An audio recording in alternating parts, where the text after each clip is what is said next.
श्री भगवान दास तोदी महाविद्यालय के YouTube चैनल पर आप सभी का स्वागत है। स्टूडेंट, जैसा कि आप लोग देख रहे हैं, हम बीएससी सेकेंड ईयर के अंदर आपका जो बॉटनी का सेकंड पेपर है प्लांट फिजियोलॉजी और बायोकेमिस्ट्री, इसके विषय में बात कर रहे थे। और इस पेपर में आप लोगों ने देखा है कि प्रीवियस वीडियो में हमने फोटोसिंथेसिस के बारे में बात की है कि फोटोसिंथेसिस क्या होता है और साइट ऑफ फोटोसिंथेसिस क्या होता है, मैकेनिज्म जो होती है फोटोसिंथेसिस की वो क्या होती है, लाइट रिएक्शन, डार्क रिएक्शन, या कौन कौन से फैक्टर होते हैं जो कि फोटोसिंथेसिस को इफेक्टेड करने का काम करते हैं। ये सारा का सारा वीडियो जो है या जो टॉपिक्स है वो आपको फोटोसिंथेसिस के अंदर देखने को मिलता है। अब फोटोसिंथेसिस के आगे का जो मैटर है उसको आज के इस वीडियो के अंदर हम डिस्कस कर रहे हैं। आज के लिए आपका एक नया टॉपिक रेस्पायरेशन, श्वसन जो होता है वो क्या होता है, और इस रेस्पायरेशन की प्रोसेस के अंदर आप लोगों को क्या कुछ देखने को मिलता है, वो सारा का सारा जिक्र जो है वो आज के इस वीडियो में हम करने वाले हैं। तो जैसा कि आप लोग जानते हैं, आप सिंपली भाषा में कहते हैं रेस्पायरेशन का मतलब होता है कि हम कहते हैं कि ऑक्सीजन को तो हम ग्रहण करते हैं और CO2 जो है उसको त्यागने का काम करते हैं। लेकिन यहाँ पर आप लोग देखेंगे कि ये एक प्रकार की मैकेनिज्म होती है जो कि सेलुलर मेटाबॉलिज्म को शो करती है। और यहाँ पर आप लोगों को देखने को मिलेगा कि ऑक्सीजन की प्रेजेंस में हम जो जटिल कार्बोहाइड्रेट मॉलिक्यूल्स है उनको क्या करेंगे, सरल रूपों के अंदर तोड़ने का काम करेंगे और एनर्जी का फॉर्मेशन करेंगे। तो ये प्रोसेस जो है वो आपका रेस्पायरेशन के नाम से आप लोगों को देखने को मिलती है। तो रेस्पायरेशन की अगर हम बात करें तो आप लोग देखेंगे कि रेस्पायरेशन की जो शब्द जो है या रेस्पायरेशन की जो खोज है वो किसके द्वारा की गई है, ड्यूट्रोचेट के द्वारा की गई। रेस्पायरेशन की खोज किसके द्वारा की गई है, ड्यूट्रोचेट के द्वारा की गई है। इस रेस्पायरेशन की प्रोसेस में आप लोग देखेंगे कि यहां पर हम क्या करते हैं, ऑक्सीजन की प्रेजेंस में जटिल जो या हम कह दें कॉम्प्लेक्स मॉलिक्यूल, जटिल कार्बनिक यौगिक, कौन सा, C6H12O6, इसको क्या करेंगे, सिंपल मॉलिक्यूल्स के अंदर तोड़ेंगे। अब सिंपल मॉलिक्यूल्स के अंदर किसके अंदर तोड़ेंगे, तो आप लोग देखेंगे कि भाई H2O का फॉर्मेशन होगा और CO2 जो है वो बनेगी और साथ में क्या बनेगी, एनर्जी बनेगी। तो ये पूरी की पूरी प्रोसेस जो है वो आप लोगों की क्या कहलाएगी, रेस्पायरेशन कहलाएगी। परिभाषा के रूप में आप लोगों को ध्यान में रखना है कि जटिल कार्बनिक यौगिक का ऑक्सीजन की उपस्थिति में सरल यौगिकों के अंदर रूपांतरण के साथ ऊर्जा के उत्पादन की जो क्रिया है वो क्या कहलाती है, आपका रेस्पायरेशन या श्वसन के नाम से जानी जाती है। अब आप लोग देखेंगे कि इस रेस्पायरेशन को हम समीकरण के रूप में प्रदर्शित करें तो आप लोगों को देखने को मिलेगा, भाई ये आपका कॉम्प्लेक्स मॉलिक्यूल कार्बोहाइड्रेट के रूप में आपने कहा ऑक्सीजन के साथ में क्रिया करता है, क्या बना देता है, तो आप कहेंगे 6CO2 plus 6H2O plus energy कितनी बनेगी, 686 kcal किलो कैलोरी। ये आपको रेस्पायरेशन के अंदर देखने को मिलता है कि भाई कार्बोहाइड्रेट मॉलिक्यूल को आपने ऑक्सीजन की प्रेजेंस में क्या कर दिया, सिंपल कंपाउंड के अंदर तोड़ दिया और ऊर्जा का उत्पादन कर दिया। लेकिन आप लोग देखेंगे कि इस प्रोसेस के अंदर ये जो ऑक्सीजन है ये डायरेक्टली जो जटिल यौगिक है या जो कॉम्प्लेक्स मॉलिक्यूल है उसके साथ में रिएक्ट नहीं कर पाती है। तो यहाँ पर ये रिएक्शन आपको कुछ इस प्रकार से देखने को मिलेगी, C6H12O6 प्लस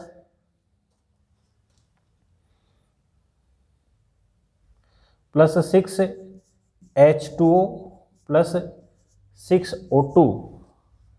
अब ये कन्वर्ट हो जाएगा किसके अंदर, 6CO2 plus 12H2O plus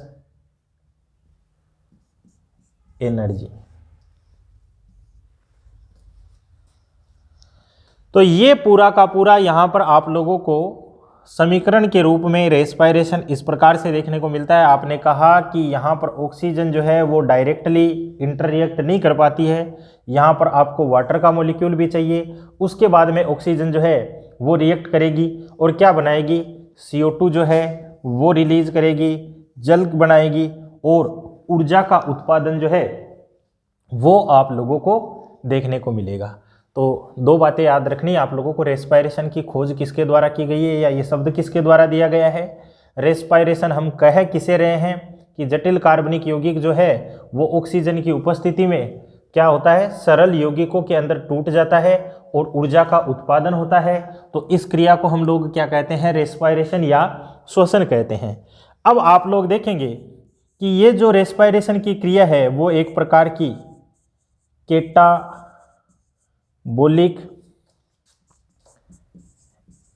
एक्सर्बोलिक reaction है। कैटाबोलिक है और एक्सर्बोलिक, यानी कि रेस्पायरेशन जो है वो आप लोगों को एक प्रकार का क्या देखने को मिल रहा है, कैटाबोलिक और एक्सर्बोलिक रिएक्शन के रूप में आप लोगों को देखने को मिलता है। अब कैटाबोलिक रिएक्शन का मतलब क्या होता है, तो आप लोग देखेंगे कि भले ही रेस्पायरेशन हो भले ही फोटोसिंथेसिस हो, दोनों के दोनों क्या शो करते हैं, मेटाबॉलिज्म को शो करते हैं। मेटाबॉलिज्म जो होता है उसको शो करते हैं। तो मेटाबॉलिज्म दो रूपों में आप लोगों को देखने को मिलता है, एक तो कैटाबॉलिज्म और एक आप लोगों को देखने को मिलता है एनाबॉलिज्म। तो आप लोगों ने देखा कि फोटोसिंथेसिस के अंदर तो हम लोग क्या कर रहे थे कि ये जो छोटे मॉलिक्यूल्स थे H2O, CO2, इनसे हम क्या कर रहे थे, इस कॉम्प्लेक्स मॉलिक्यूल का फॉर्मेशन कर रहे थे। तो ये प्रोसेस तो क्या है, आपकी एनाबॉलिज्म के नाम से जानी जा रही है। दूसरी में आप लोग देख रहे हैं कि इस कॉम्प्लेक्स मॉलिक्यूल को हम लोग क्या कर रहे हैं, छोटे मॉलिक्यूल्स के अंदर फिर से तोड़ रहे हैं। तो ये सारा का सारा काम आपको कहाँ पर देखने को मिल रहा है, रेस्पायरेशन के अंदर। तो ये क्या है, एक प्रकार की कैटाबोलिक रिएक्शन के रूप में आप लोगों को देखने को मिलता है। फिर आप कह रहे हैं कि एक्सर्बोलिक रिएक्शन के रूप में, यानी कि यहाँ पर क्या होता है, फोटोसिंथेसिस के अंदर तो उष्मा का अवशोषण किया जाता है, उष्माशोषी रिएक्शन के रूप में आप लोगों को देखने को मिलती है। जबकि रेस्पायरेशन जो है वो आपको किस रूप में देखने को मिल रहा है, एक्सर्बोलिक रिएक्शन के रूप में आप लोगों को देखने को मिलता है। तो ये भी ध्यान रखना है कि कैटाबोलिक और एक्सर्बोलिक रिएक्शन के रूप में आप लोगों को देखने को मिलती है। फिर आप कहेंगे कि रेस्पायरेशन जो है वो किसके अंदर होता है, प्रोकैरियोट्स के अंदर भी होता है, यूकैरियोट्स के अंदर भी होता है। लेकिन प्रोकैरियोट में ये, प्रोकैरियोटिक सेल्स में ये कहाँ पर आप लोगों को देखने को मिलेगा, यूकैरियोटिक सेल्स में आपको कहाँ पर देखने को मिलेगा, उसकी हम लोग बात करें तो आप लोग देखेंगे कि जो प्रोकैरियोटिक सेल्स होते हैं, इन प्रोकैरियोटिक सेल्स के अंदर जो मीजोसोम पाए जाते हैं, इन मीजोसोम्स के अंदर रेस्पायरेशन की क्रिया होती है। यानी कि प्लाज्मा मेम्ब्रेन की फोल्डिंग जो है वो आप लोगों को देखने को मिलती है, मीजोसोम्स का फॉर्मेशन होता है।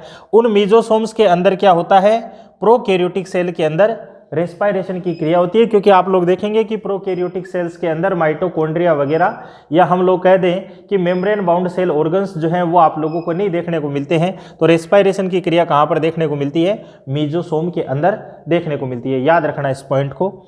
दूसरा आप कहेंगे कि अगर हम बात करें यूकैरियोटिक सेल की, तो इस यूकैरियोटिक सेल के अंदर रेस्पायरेशन की क्रिया जो है वो कहाँ पर होगी, तो आप लोग देखेंगे कि यूकैरियोटिक सेल के अंदर जो रेस्पायरेशन का काम होता है वो कहाँ पर होता है, साइटोप्लाज्म के अंदर होता है, और साथ में ही किसके अंदर होता है, माइटोकॉन्ड्रिया जो होती है उसके अंदर होता है। माइटोकॉन्ड्रिया के अंदर होता है, साइटोप्लाज्म के अंदर आप लोगों को देखने को मिलता है। आगे आप लोग पढ़ेंगे मैकेनिज्म ऑफ रेस्पायरेशन, जिसमें आप लोग देखेंगे कि इसके अंदर जो एरोबिक रेस्पायरेशन और एनएरोबिक रेस्पायरेशन जो आप लोगों को देखने को मिलता है, तो उसमें से कुछ घटनाएं जो हैं वो आपको साइटोप्लाज्म में देखने को मिलेगी।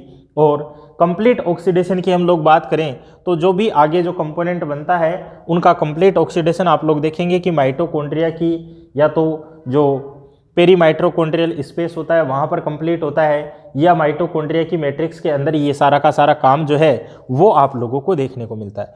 ये पॉइंट आप लोगों को ध्यान में रखना है कि प्रोकैरियोटिक सेल में कहाँ पर रेस्पायरेशन हो रहा है, यूकैरियोटिक सेल के अंदर रेस्पायरेशन जो है वो कहाँ पर आप लोगों को देखने को मिलता है। दूसरा आप लोग देखेंगे कि हम बात करें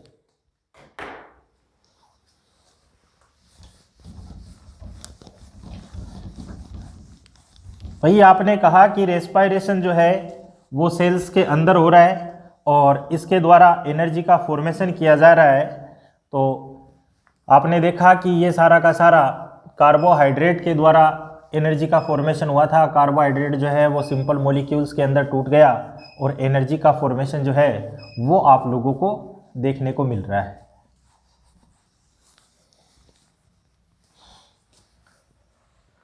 तो आप लोग देखेंगे कि अगर हम रेस्पायरेशन की बात कर रहे हैं तो आप लोगों को देखने को मिलेगा रेस्पायरेटरी सबस्ट्रेट, हिंदी में इसको हम बोलेंगे श्वसन क्रियाधार। जो श्वसन क्रियाधार होते हैं उसके आधार पर आप लोग देखेंगे कि रेस्पायरेशन जो होता है वो आपको अलग प्रकार का ही देखने को मिलता है और किस प्रकार से इनका डिग्रेडेशन जो है वो आप लोगों को देखने को मिलता है। तो अगर हम रेस्पायरेशन की बात करते हैं तो आप लोग देखेंगे कि सबसे पहले रेस्पायरेशन की क्रिया में किसका ऑक्सीडेशन होगा। तो आप लोग देखेंगे कि सबसे पहले तो टूटेगी कार्बोहाइड्रेट, कार्बोहाइड्रेट टूट जाएगी। कार्बोहाइड्रेट प्रेजेंट नहीं है तो उसके बाद में क्या क्या टूटेगा, वसा, फैट जो है वो टूटेगी। और फैट भी प्रेजेंट नहीं है तो उस टाइम पर फिर क्या टूटेगी, प्रोटीन जो है वो सारी की सारी डिग्रेड होगी, टूटेगी, रेस्पायरेशन की क्रिया होगी, इनसे सिंपल मॉलिक्यूल्स जो है वो बनाए जाएंगे। तो आप लोग देख रहे हैं कि ये जो रेस्पायरेटरी सबस्ट्रेट है, जो श्वसन क्रियाधार है, ये आपको तीन प्रकार के देखने को मिल रहे हैं। एक तो कार्बोहाइड्रेट है, एक फैट है और एक प्रोटीन के रूप में आप लोगों को देखने को मिलते हैं। तो अगर हम बात करें कार्बोहाइड्रेट जो है ये किस प्रकार से रेस्पायरेशन की प्रोसेस के अंदर सिंपल मॉलिक्यूल्स के अंदर इंटरचेंज होगा, तो आप लोग देखेंगे कि कार्बोहाइड्रेट के अंदर पाया जाता है आपका पॉलीसेकेराइड जो होती है वो आप लोगों को देखने को मिलती है। पॉलीसेकेराइड जिसके अंदर आप लोग देखें स्टार्च वगैरह जो है वो सारा का सारा प्रेजेंट है। तो आप लोग देखेंगे कि इस पॉलीसेकेराइड से श्वसन की क्रिया के अंदर क्या बनेगा, डाइसेकेराइड बनेगा। और डाइसेकेराइड से आप लोग देखेंगे कि फिर क्या बनेगी, मोनोसेकेराइड जो है वो बनाई जाएगी। तो इस प्रकार से आप लोग देख रहे हैं कि कॉम्प्लेक्स मॉलिक्यूल जो है वो क्या होगा, सिंपल मॉलिक्यूल के अंदर इंटरचेंज हो जाएगा और क्या बना दी जाएगी, ऊर्जा का निर्माण कर दिया जाएगा। तो अगर सेल के अंदर रेस्पायरेटरी सबस्ट्रेट कार्बोहाइड्रेट है तो ये कार्बोहाइड्रेट किस रूप में टूटेगा, पॉलीसेकेराइड, डाइसेकेराइड और मोनोसेकेराइड के रूप में ये टूट जाएगा। अगर आप बात करें कि रेस्पायरेटरी सबस्ट्रेट फैट के रूप में, वसा के रूप में आप लोगों को देखने को मिल रहा है तो इसका किस प्रकार से रेस्पायरेशन होगा, आप देखेंगे कि इसका रेस्पायरेशन हमें दो रूपों में देखने को मिलेगा। किस प्रकार से, आप देखेंगे कि एक तो बीटा ऑक्सीडेशन की क्रिया होती है और इस बीटा ऑक्सीडेशन की क्रिया के माध्यम से आप लोग देखेंगे कि बनाया जाता है एसेटाइल को एंजाइम ए। भाई हमने कहा कि बीटा ऑक्सीडेशन की क्रिया होती है, इससे बनता है एसेटाइल को एंजाइम ए, किसके कारण से, वसा से बन रहा है। अब आप लोग देखेंगे कि ये जो एसिटाइल को एंजाइम ए है ये चला जाता है क्रेब साइकिल के अंदर और क्रेब साइकिल के अंदर जाने के बाद में ये डिग्रेड हो जाता है, अपघटित हो जाता है। इसका कंप्लीट ऑक्सीडेशन जो है वो आप लोगों को देखने को मिलता है। दूसरी आप बात करें तो वसा अगर रेस्पायरेटरी सबस्ट्रेट के रूप में आप लोगों को मौजूद देखने को मिल रही है तो आप लोग देखेंगे कि इसका जो डिग्रेडेशन जो है वो हमें ग्लिसरॉल के रूप में आप लोगों को देखने को मिलेगा।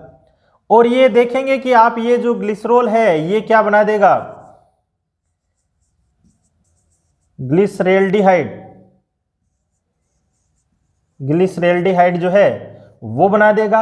और आगे आप लोग देखेंगे कि ये जो ग्लिसरेल्डिहाइड होती है ये क्या करेगी, ग्लाइकोलाइसिस के अंदर इंटर करेगी, और ग्लाइकोलाइसिस के अंदर इंटर करने के बाद में क्या होगी, जो सिंपल मॉलिक्यूल्स है उनके अंदर टूट जाएगी। तो वसा अगर रेस्पिरेटरी सबस्ट्रेट के रूप में अगर मौजूद होती है तो आप लोगों को याद रखना है इसका जो ऑक्सीडेशन होता है या रेस्पिरेशन की प्रोसेस में आप लोगों को देखने को मिलता है, ये मोस्टली हमें दो प्रकार से इसका ऑक्सीडेशन देखने को मिलेगा। एक तो होता है बीटा ऑक्सीडेशन की प्रोसेस हमें देखने को मिलती है, और इस बीटा ऑक्सीडेशन के परिणाम स्वरूप क्या बन जाता है, एसिटाइल को एंजाइम ए बन जाता है। और ये जो एसिटाइल को एंजाइम ए बना है ये माइटोकॉन्ड्रिया की मैट्रिक्स के अंदर क्या काम करता है, क्रेब साइकिल के अंदर इंटर करता है, और क्रेब साइकिल के अंदर इंटर करने के बाद में क्या होता है, सिंपलेस्ट मॉलिक्यूल के अंदर टूट जाता है। तो आपने कहा कि अगर वसा जो है तो उसका किस प्रकार से रेस्पिरेशन प्रोसेस देखने को मिलेगा, किस प्रकार से इसका ऑक्सीडेशन देखने को मिलेगा। फिर आप बात कर रहे हैं कि हमें रेस्पिरेटरी सबस्ट्रेट जो है वो प्रोटीन के रूप में देखने को मिले, तो इस प्रोटीन का किस प्रकार से रेस्पिरेशन होगा, किस प्रकार से सिंपलेस्ट मॉलिक्यूल बनेंगे, इसका ऑक्सीडेशन जो है वो किस प्रकार से होगा। तो आप लोग देखेंगे कि प्रोटीन से क्या बनेगा, अमीनो एसिड जो है वो बनाई जाएगी, और ये जो अमीनो एसिड है फिर आप लोग देखेंगे कि ये क्या कर देगा, कार्बोनिक एसिड जो है उनका फॉर्मेशन कर देगा। तो ये आप लोगों को याद रखना है कि रेस्पिरेशन की क्रिया के अंदर जो रेस्पिरेटरी सबस्ट्रेट हमें देखने को मिलते हैं उसके अंदर सबसे पहले किसका ऑक्सीडेशन होगा, कार्बोहाइड्रेट का ऑक्सीडेशन होगा। फिर कार्बोहाइड्रेट प्रेजेंट नहीं है तो वसा का ऑक्सीडेशन होगा, वसा भी प्रेजेंट नहीं है तो प्रोटीन का ऑक्सीडेशन जो है वो आप लोगों को देखने को मिलता है। और कई बार क्वेश्चन पूछ लिया जाता है कि रेस्पिरेटरी सबस्ट्रेट क्या होता है, श्वसन क्रियाधार क्या होता है, यानी कि ये क्या है कि ऐसे कंपोनेंट्स है जो कि क्या होंगे, श्वसन की क्रिया के माध्यम से सिंपलेस्ट मॉलिक्यूल के अंदर इंटरचेंज होंगे और इनसे एनर्जी का फॉर्मेशन होगा। ये मॉलिक्यूल्स कौन से हैं, तो आप लोग देख रहे हैं कार्बोहाइड्रेट। कार्बोहाइड्रेट का किस प्रकार से ऑक्सीडेशन हो रहा है, पॉलीसेकेराइड बन रहा है, डाइसेकेराइड बन रहा है, मोनोसेकेराइड बन रहा है। फैट ये भी सबस्ट्रेट रेस्पिरेटरी सबस्ट्रेट के रूप में देखने को मिल रही है, इसका ऑक्सीडेशन किस प्रकार से हो रहा है, तो आप लोग देख पा रहे हैं बीटा ऑक्सीडेशन या ग्लिसरॉल के माध्यम से किस प्रकार से इंटरचेंज आप लोगों को देखने को मिल रहा है। बीटा ऑक्सीडेशन से ये कंपोनेंट बन गया, क्रेब साइकिल में इंटर हुआ और इससे क्या बन गई, एनर्जी जो है वो बन गई। दूसरा आप लोग कह रहे थे कि इसके द्वारा क्या बना, ग्लिसरॉल बना, वसा से ग्लिसरॉल बन गई, ग्लिसरॉल से क्या बन गया, ग्लिसरेल्डिहाइड बन गया। अब ये जो ग्लिसरेल्डिहाइड होता है आप लोग देखेंगे कि ये जो ग्लिसरेल्डिहाइड है ये ग्लाइकोलाइसिस के अंदर इंटर कर जाता है। ग्लाइकोलाइसिस जो कि आपका रेस्पिरेशन के अंदर साइटोप्लाज्म में कंप्लीट होता है। एरोबिक और एनएरोबिक रेस्पिरेशन दोनों ही घटनाओं में ये आप लोगों को देखने को मिलता है, वहां पर ये इंटर करता है। और इंटर करने के बाद में इस ग्लिसरेल्डिहाइड से आप लोग देखेंगे कि इंटरमीडिएट प्रोडक्ट्स बनते हैं और उन इंटरमीडिएट प्रोडक्ट्स के माध्यम से क्या होती है, एनर्जी जो है वो फॉर्म की जाती है। तो आपने कहा कि वसा का ऑक्सीडेशन जो है वो आपको इस रूपों में देखने को मिलता है। प्रोटीन का ऑक्सीडेशन किस प्रकार से हो रहा है, अमीनो एसिड बन रहे हैं, कार्बोनिक एसिड बन रहे हैं, तो ये सारा का सारा आप लोगों को यहाँ पर देखने को मिलता है। तो यहाँ तक आपका कंप्लीट हो जाता है। रेस्पिरेशन की डिस्कवरी किसके द्वारा की गई है, इसकी डेफिनेशन क्या है, और आपने कहा ये कैटाबोलिक और एक्सर्बोलिक रिएक्शन के रूप में आप लोगों को देखने को मिलती है, रेस्पिरेटरी सबस्ट्रेट के रूप में आप लोगों को देखने को मिलती है। अब आगे के जो टॉपिक्स है रेस्पिरेशन के अंदर, उसके अंदर आप लोग देखेंगे कि जो रेस्पिरेशन है इसके टाइप्स कितने होते हैं, कितने प्रकार का जो रेस्पिरेशन जो होता है वो आप लोगों को देखने को मिलता है।